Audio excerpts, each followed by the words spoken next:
Hello everyone, कैसे हैं आप लोग। मेरा नाम है फराज देशमुख और आप लोग देख रहे हैं इंटीग्रेटेड फराज। तो बच्चों, हमारी प्लेन और थ्री डी वेक्टर थ्री की सीरीज चालू है, जिसमें हम लोग प्लेन पढ़ रहे थे। उस पर कुछ क्वेश्चंस ले लेते हैं ताकि कॉन्सेप्ट अच्छे से क्लियर हो जाए। अब देखो, find mirror image of a line and a projected line. किसका? इस लाइन का मिरर इमेज निकालना है। तो एक लाइन है, दूसरा मिरर इमेज भी लाइन ही मिलने वाला है। और प्रोजेक्टेड लाइन मतलब क्या हुआ? इस लाइन का इस लेन के अबाउट ये लाइन है मान लो, तो मिरर इमेज कुछ इस तरह से हो जाएंगी, ऐसी कुछ हो जाएंगी। इसका मिरर इमेज ये हो गया, ये एल है तो ये एल डैश निकालना है। और प्रोजेक्टेड लाइन का मतलब क्या होता है? ये जो इस प्लेन के ऊपर प्रोजेक्शन आ रहा है इसका, ये देखो, इसका इधर आएगा और इसका इधर आएगा, तो इसको L1 ले लेते हैं। तो बच्चों, एक लाइन दी है एल और प्लेन दिया है, उसका प्रोजेक्टेड लाइन निकालना है और हमें निकालना है मिरर इमेज उसकी लाइन की। अब लाइन की इक्वेशन दी है x minus one upon two equals to y minus two upon minus three equals to z plus one upon four. ठीक है, और प्लेन की इक्वेशन क्या दी है? x plus y minus z plus two equal to zero, ये दिया है प्लेन की इक्वेशन। तो बच्चों, अब देखो, अब मैंने जो डायग्राम बनाया उसमें मैंने ये अज्यूम कर लिया कि प्लेन से वो लाइन इंटरसेक्ट कर रही है, लेकिन ये अज्यूमशन से हमारा काम नहीं बनेगा, हमें इसको प्रूव करना पड़ेगा, राइट। तो हम लोग पहले इसको प्रूव करते हैं कि भाई सही में ये सही बात है क्या नहीं। तो देखो, ये कब सही होगा? जब प्लेन और लाइन पैरेलल नहीं हो, तभी होंगी ये डायरेक्शन। तो हम लोग पहले चेक करते हैं कि पैरेलल है क्या नहीं। तो डायरेक्शन रेशियो ऑफ लाइन क्या दिख रहे? वन माइनस थ्री और फोर दिख रहे।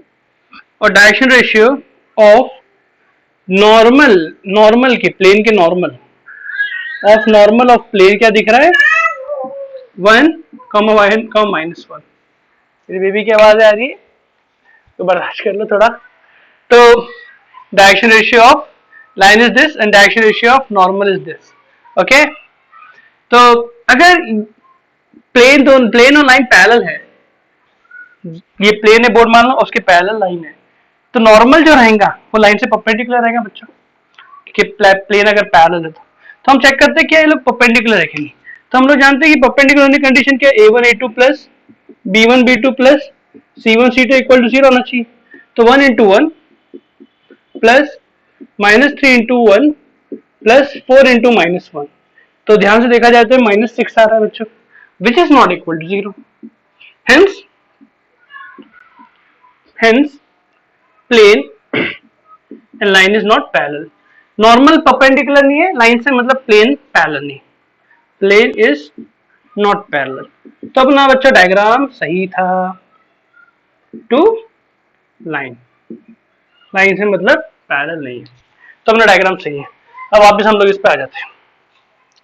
तो देखो, एक लाइन है, लाइन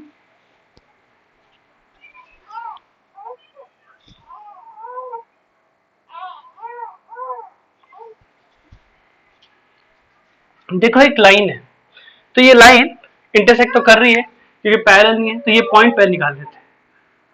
तो पॉइंट का नाम दे देता हूं मैं क्यू, क्योंकि प्लेन और लाइन इंटरसेक्ट करेंगे, तो ये हमारा मेथड रहेगा बच्चों। अगर लाइन और प्लेन दिया है, उसका मिरर इमेज या प्रोजेक्टेड लाइन निकालना है, तो तुम क्या करोगे? पहले उस लाइन, अगर वो पैरेलल नहीं है तो लाइन और प्लेन का इंटरसेक्शन पॉइंट निकाल लोगे। तो इंटरसेक्शन पॉइंट निकालने का बहुत आसान तरीका हमारे पास है, और वो होता है कि x minus one upon two equal to y minus two upon minus three equal to z plus one upon four should equal to lambda, क्योंकि वो पॉइंट इस पे लाई कर रहा है और प्लेन पे भी लाई कर रहा है। तो इस पे अगर कोई पॉइंट लाई करता है तो हम उसको लैम्डा से इक्वेट कर देते, तो two lambda plus one x मिला, minus three lambda plus two y मिला, फोर लैम्डा माइनस वन। तो बच्चे पॉइंट क्यू मान लेता हूँ। लैम्डा इज वेरिएबल, हर अलग अलग लैम्डा पे अलग अलग पॉइंट मिलेगा, वो सब इस पे लाई करेंगे। अब ये लैम्डा क्या होना चाहिए कि प्लेन पे लाई करे? तो बच्चे सिंपल सी बात है, प्लेन की इक्वेशन को सेटिस्फाई करना चाहिए। अब प्लेन की इक्वेशन है x plus y minus z plus equal to two, तो मैं x की जगह लिख दूंगा two lambda plus one, y की जगह लिख दूंगा minus three lambda plus two और minus 4 lambda minus 1 plus 2 equals to 0, ये मिल गया। तो बच्चे 2 lambda minus 3 lambda minus 4 lambda minus 5 lambda मिला। देन 1 प्लस 2 3, 3 प्लस 1 4, 4 प्लस 2 6 मिल गया। तो लैम्बडा थोड़ा गंदा आ रहा है, तो लैम्बडा आया हमारा 6/5। ओके, लैम्बडा क्या हमारा 6/5। अब इसको उठा के हम इधर रख देंगे, एक बार कैलकुलेशन चेक कर ले। 2 lambda plus 1 minus 3 lambda plus 2 4 lambda minus 1 को उठा के हमने रख दिए इसके अंदर। तो 2 lambda plus 1 minus 3 lambda plus 2 minus 4 lambda plus 1। तो 2 लैम्बडा माइनस 3 लैम्बडा इस minus lambda minus 4 lambda minus 5 lambda 1 plus 2 3 plus 1 4। ठीक है, सब सही है। ठीक है, तो लैम्बडा हमको मिल गया। तो बच्चे इससे पॉइंट क्यू मिल जाएगा। क्यू पॉइंट क्या रहेगा हमारा, ये उठा के रख दो। तो 2 into 6/5 plus 1 minus 3 into 6/5 plus 2 4 minus 6/5। Main क्या बच्चों, वैल्यू से ज्यादा इंपॉर्टेंट है तुम्हारे कॉन्सेप्ट क्लियर। अच्छा, ये हमको क्यू मिल गया, तुम सॉल्व करके देख लेना वैल्यू क्या है क्यू की। तो क्यू पॉइंट मेरे को मिल गया है। अब देखो बच्चों, ये क्यू पॉइंट की खास बात क्या है, इस लाइन पे तो लाई कर रहा है, साथ ही साथ ये दोनों लाइन पे भी लाई कर रहा है ना। प्रोजेक्शन भी इसमें भी लाई करेगा, इसमें भी करेगा। अगर मेरे को इन दोनों की लाइन की इक्वेशन निकालनी है तो ये मैं पॉइंट यूज कर सकता हूँ, x minus x one by a, मतलब ए बी सी की कमी है, x1 y1 z1 दोनों के मिल गए। अब कैसा करेंगे, तो बच्चों इस पे एक पॉइंट कंसिडर कर लेते हैं हम लोग, और वो रहेगा 1, 2, -1, 1, 2, -1। देखो 1, 2, -1 ये इसे लिया। अब बच्चों इसका अगर फुट ऑफ परपेंडिकुलर निकालूंगा तो मैं इस पे लाइक करेगा, इसको P मान लेता हूँ, तो ये P1 है। और इसका इमेज अगर निकालूंगा बच्चों तो ये प्रोजेक्टेड सॉरी ये मिरर इमेज लाइन पर आएगा। ये प्रॉपर्टी है ना, कि अगर कोई लाइन दूसरे लाइन की इमेज है तो उस पे कोई पॉइंट लेंगे और उसका मिरर इमेज निकालेंगे with respect to the plane, जिसके प्लेन के अबाउट वो इमेज है, तो वो image of the point will lie on the image line and the foot of perpendicular will lie on the projected line. तो बच्चों ये क्या हो जाएगा, P डैश हो जाएगा। वो P है, ये P1 है, ये P डैश। तो बच्चों अभी हमने सीखे कि फुट ऑफ परपेंडिकुलर सब कैसे निकालना है। तो मैं इसको अगर नाम दे दूं x1, y1, z1, और इसको नाम दे दूं अल्फा, बीटा, गामा। तो लास्ट सेक्शन में देखे थे कि x1 माइनस 1 अपॉन प्लेन क्या है, प्लेन की इक्वेशन ये x के बाजू वाला, y1 माइनस 2 पॉइंट के 2 है ना, और y के बाजू वाला 1, और z1 -1 अपॉन z के बाजू वाला -1 इक्वल्स टू, क्योंकि ये बच्चों फुट ऑफ परपेंडिकुलर है तो इधर माइनस आएगा और ये पॉइंट डायरेक्टली इसमें उठा के रख देंगे। तो 1 plus 2 minus of -1 plus 2 upon this square plus this square plus a square plus b square plus c square, right. तो 1 स्क्वायर प्लस 1 स्क्वायर प्लस -1 का स्क्वायर। तो बच्चों यहाँ से क्या होगा, x1 y1 z1 मिल जाएगा तुमको। और अगर तुमको अल्फा बीटा पूछा तो अल्फा माइनस 1 अपॉन 1 सेम ही होता है, प्रोजेक्शन फुट ऑफ परपेंडिकुलर और मिरर इमेज का फॉर्मूला सेम ही होता है, बीटा -2 अपॉन 1। सिर्फ फर्क क्या होता है, सिर्फ फर्क इधर नहीं आता है, फर्क इधर आता है कि यहाँ पर अगर इमेज है तो यहाँ 2 आ जाएगा। तो 1 plus 2 minus of -1 plus 2 upon 1 square plus 1 square minus 1 का स्क्वायर। तो बच्चों यहाँ से x1 y1 z1 मिल जाएगा, यहाँ से अल्फा बीटा गामा मिल जाएगा। ठीक है, यहाँ से तुम लोग निकाल लेना x1 y1 z1। अब इक्वेशन ऑफ लाइन निकालना बड़ा आसान है कि q मिल गया है तुमको और p मिल गया है, x1 y1 z1 मिल गया, अल्फा बीटा गामा यहाँ से मिल गया, और q को मैं नाम दे देता हूँ x2 y2 z2, और वो क्या है, वो यहाँ से मिल गई तुमको। जगह कम है, तुम लोग बच्ची मेहनत कर लेना। तो इक्वेशन ऑफ लाइन, मैंने इस लाइन का L1 नाम दिया, तो क्या हो जाएगा, पास इससे कराते हैं हम लोग, x1 y1 z1 से पास, ये दोनों x2 y2 z2 से पास करो, तो ठीक है x2 y2 z2, तो क्या आएगा x minus x2 equals to y minus y2 equals to z minus z2। और नीचे क्या होता है, हमको नीचे लिखना पड़ता है डायरेक्शन रेशियो। दो पॉइंट अगर गिवन है तो डायरेक्शन रेशियो क्या होता है उसके, x1 minus x2, y1 minus y2, z1 minus z2। ये हमने स्टार्टिंग में टॉपिक में देखे थे। और l डैश की बात अगर करूं मैं तो x माइनस x2 क्योंकि पास तो सही हो रही है, y माइनस y2 ये बातें सेम रहेंगी, और z माइनस z2 ये बातें सेम रहेंगी। और यहाँ क्या आ जाएगा, alpha minus x2, beta minus y2 और गामा माइनस z2। तो बच्चों ये सब वैल्यू देखो, इधर से ये x1 y1 z1 मिल गया, अल्फा बीटा गामा मिल गया, और यहाँ से x2 y2 z2 मिल गया। सब पुट कर दो, तुमको दोनों की इक्वेशन मिल जाएंगी। सिंपल था ना। और इस क्वेश्चन को कैसे घुमा सकते हैं हम देखते हैं। तो बच्चों ये क्वेश्चन देखते हैं, सोल्यूशन। पहले क्वेश्चन पढ़ो। देखो हमको इस पॉइंट का डिस्टेंस निकालना है इस प्लेन से, और किसके अलोंग जा रहा है, इसके अलोंग जा रहा है। अब देखो क्वेश्चन को समझो, पहले ब्रेक डाउन करो क्वेश्चन को। ये प्लेन है, मान लो ये प्लेन है। अब एक पॉइंट का ही तो पड़ा है, यहाँ ले लेते हैं 2, 3, 1। अब ये देखो ये प्लेन है, तो परपेंडिकुलर डिस्टेंस हम लोग पता है कि फोटो परपेंडिकुलर, अगर मैं फोटो परपेंडिकुलर फॉर्मूला यूज करूँ तो ये मिल जाएगा। लेकिन हमको फोटो परपेंडिकुलर नहीं निकालना है, हमको निकालना है किसके अलोंग, ये फोटो परपेंडिकुलर के अलोंग हो गया। एक लाइन जा रही है यहाँ से, मान लो ऐसी जा रही है लाइन, और इक्वेशन क्या दिया, x minus 1/1 y minus 2/-3 equals to z plus 1/4। तो बच्चों इस पॉइंट का डिस्टेंस मेरे को निकालना है अलोंग दिस प्लेन। तो ये तो कैसे जा रहा है, ये डिस्टेंस निकालना है, ये प्लेन मतलब इसके अलोंग, डायरेक्शन इसका लूंगा मैं, और पॉइंट इससे पास हो रहा है। तो बच्चों अगर ये लाइन जो दिखी है ये इसके पैरेलल है, मतलब तो तुम डायरेक्शन इसका ले लोगे, तुमको इक्वेशन क्या मिलेंगे, x माइनस 1/x-1। ये क्यों है, क्योंकि 1 से पास हो रहा है। हमारी ये जो लाइन है इसको L मान लो, इसको L मान लो, इसको L1 मान लो।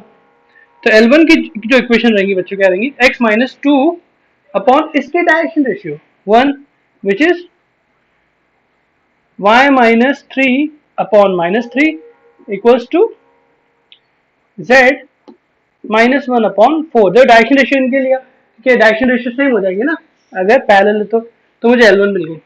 तो बच्चों इक्वेशन, ये इक्वेशन मिल गई, और ये इसकी इक्वेशन,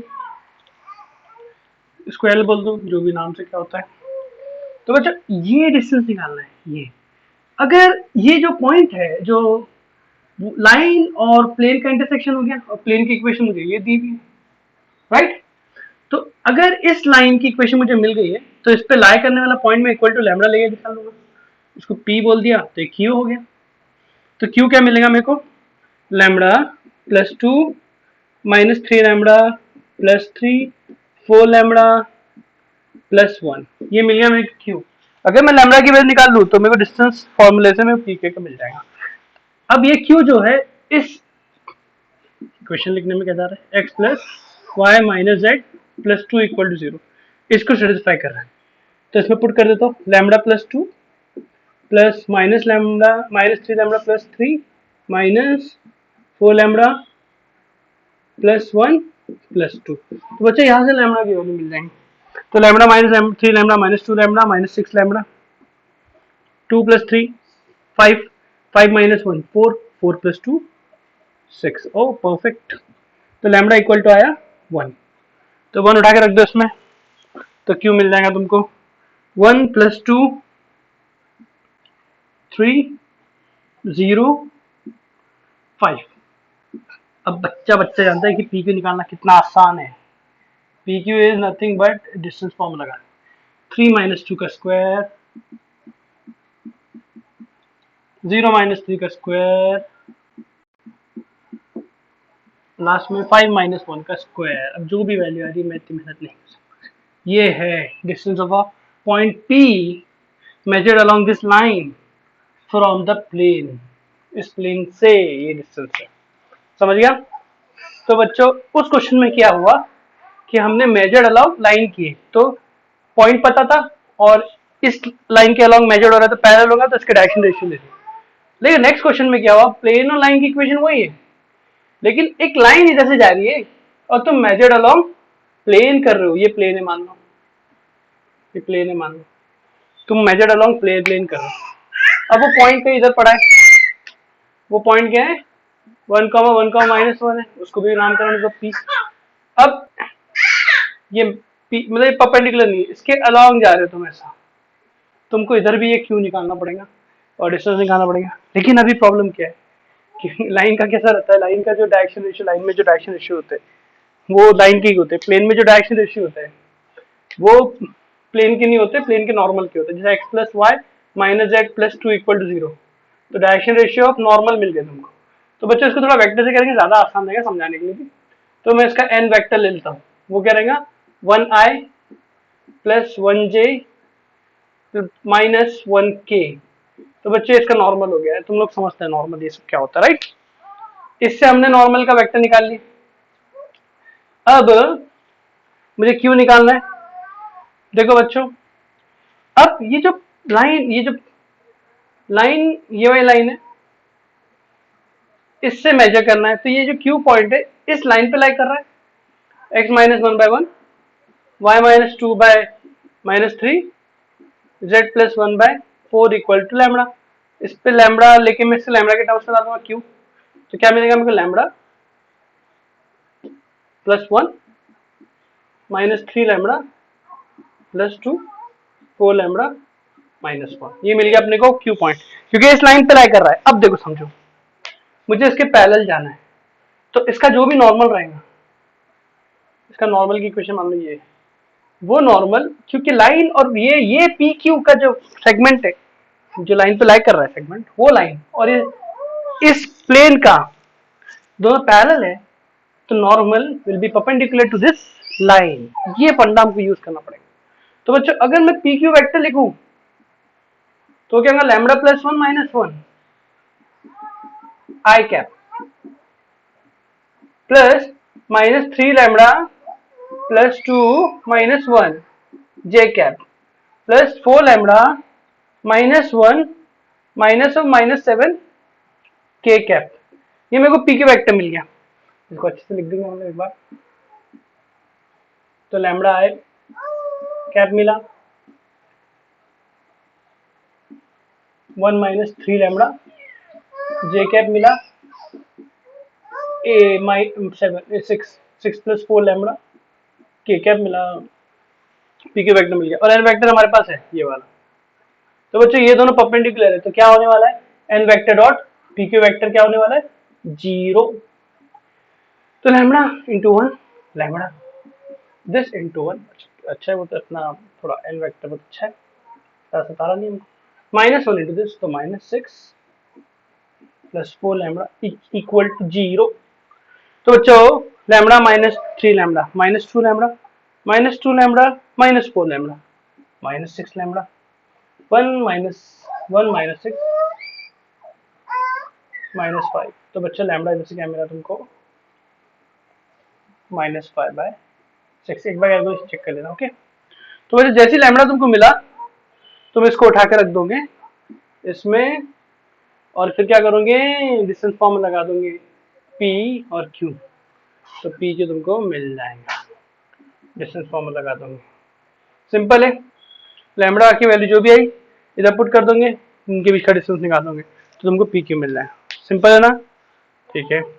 और देखते क्वेश्चन है क्या बच्चों, कुछ इजी इजी क्वेश्चन ले लेते हैं, कुछ इसका मतलब जितना पढ़े हो उतना कंप्लीट कर लेता हूँ, फिर इसमें टॉपिक्स और भी बाकी है, नेक्स्ट वीडियो में लेंगे, क्वेश्चंस कंप्लीट कर लेते हैं अभी जितना पढ़े उस पर। तो बच्चों ये क्वेश्चन देखो, find equation of plane containing lines, line मतलब एक लाइन, ये लाइन कंटेन कर रही है और ये पॉइंट कंटेन कर रही है, मतलब प्लेन के अलोंग ही ये लाइन पड़ी है, कहीं तो भी ये प्लेन है, ये लाइन पड़ी है, इनफाइनाइट पड़ी है, और कहीं इधर पॉइंट पड़ा है 0, 7, -7।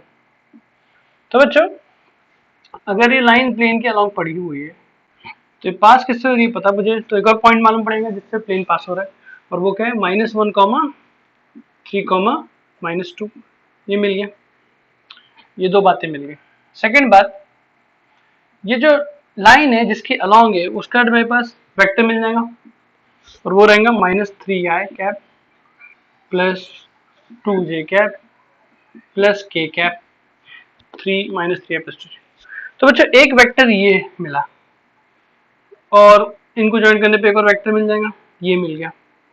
एक वेक्टर ये, एक वेक्टर ये और एक x और y हम लोग बोलते हैं अगर प्लेन पे लाई कर रहा है कहीं तो भी x, एक वेक्टर x, y, z मान लेते हैं और इसको किससे भी ज्वाइन करा दो, इससे ज्वाइन करा दो, चलो अपनी मर्जी। तो बच्चों एक तरीके से ये वेक्टर मिल गया, इसको ज्वाइन करने से ये वेक्टर मिल गया, दो वेक्टर मिल गया, तीसरा वेक्टर जो इस लाइन के अलॉन्ग है वो प्लेन के अलॉन्ग भी है क्योंकि plane line is on the plane. तो ये तीनों का हम स्केलर ट्रिपल प्रोडक्ट 0 कर देंगे, ए पी क्यू। तो a p vector a q vector, तो पहले ए क्यू लिखते क्यू के, ए क्यू में हमारा एक्स वाई जेड और लास्ट में इस वेक्टर का नाम दे दो आर वेक्टर, जो भी नाम देना दे दो आर वेक्टर। इसका स्केलर ट्रिपल प्रोडक्ट क्योंकि ये कोप्लेनर रहेंगे क्योंकि ये सब लोग एक प्लेन में लाई कर रहे हैं, 0 कर दिए। तो बच्चों अब एक ही वेक्टर क्या होता है, x minus minus 1, y minus 3, z minus minus 2 और यहाँ क्या होगा पी वेक्टर, तो 0 minus minus 1, 7 minus 3, minus 2 minus minus 7 minus 2। Okay और इधर क्या आएगा वार वेक्टर जो कि -3 2 1। तो बच्चों इसका डिटर्मिनेंट 0 हो जाएगा क्योंकि तीनों वेक्टर लिख दिया लाइन से, इनका डिटर्मिनेंट 0 कर दिया। सही है, हो गया। इसको सॉल्व कर लो तुमको प्लेन की इक्वेशन मिल जाएगी। सेकेंड, एक प्लेन है जिसका फुट ऑफ परपेंडिकुलर इस पॉइंट से नहीं 0,0 से आ रहा है, एक फुट ऑफ परपेंडिकुलर आ रहा है, परपेंडिकुलर आ रहा है जिसका फुट ऑफ परपेंडिकुलर ये दिया है। अब बस इतनी इंफॉर्मेशन दिया है कि ये जो है ये फुट ऑफ परपेंडिकुलर है from origin to the plane, find the equation of plane. तो बच्चे इतनी इंफॉर्मेशन भी काफी होगी हमें क्योंकि प्लेन पास इससे हो रहा है इस पॉइंट से, और अगर मैं इन दोनों को ज्वाइन करके जो वेक्टर निकालूंगा तो मुझे सेन वेक्टर मिल जाएगा। सेन वेक्टर डायरेक्टली मुझे मिल जा रहा है, तो वो डायरेक्टली मुझे मिल गया 2i 3j माइनस 1 के माइनस के लिख देते और जिससे वो पास हो रहा है पॉइंट मिल गया। तो बच्चों हमको पता है कि अगर पॉइंट मुझे पता है तो मैं a x minus x one plus b y minus y one plus c z minus z one, ये वो प्लेन है जो x one y one z one से पास होता है और ए बी सी मिल गया। तो आंसर आ गया 2i of x minus x one point 2 plus thrice of y minus 3 point वही plus minus 1 into z of minus minus 1। तो बच्चे जो इक्वेशन ऑफ प्लेन मिली इसको सिंप्लीफाई कर लो, 2x plus 3y minus z minus 4 minus 9 plus 1 जो भी value आई, इक्वेशन ऑफ प्लेन मिल गई। यहाँ पर ये मिल गई, इससे ये मिल गया। सिंपल क्वेश्चन लेकिन जरूरी बताना एक बार। ओके अब दो लाइन दे दिया, ये लाइन और ये लाइन हमारे प्लेन में कंटेन है, ये दो लाइन, ये प्लेन हमारा पड़ा है उसमें दो लाइन ये भी लाइन है और ये पैरेलल लेकिन नहीं होता, हम देख सकते हैं ऐसे ही मान लो दो लाइन पैरेलल पड़ी हुई एक प्लेन में।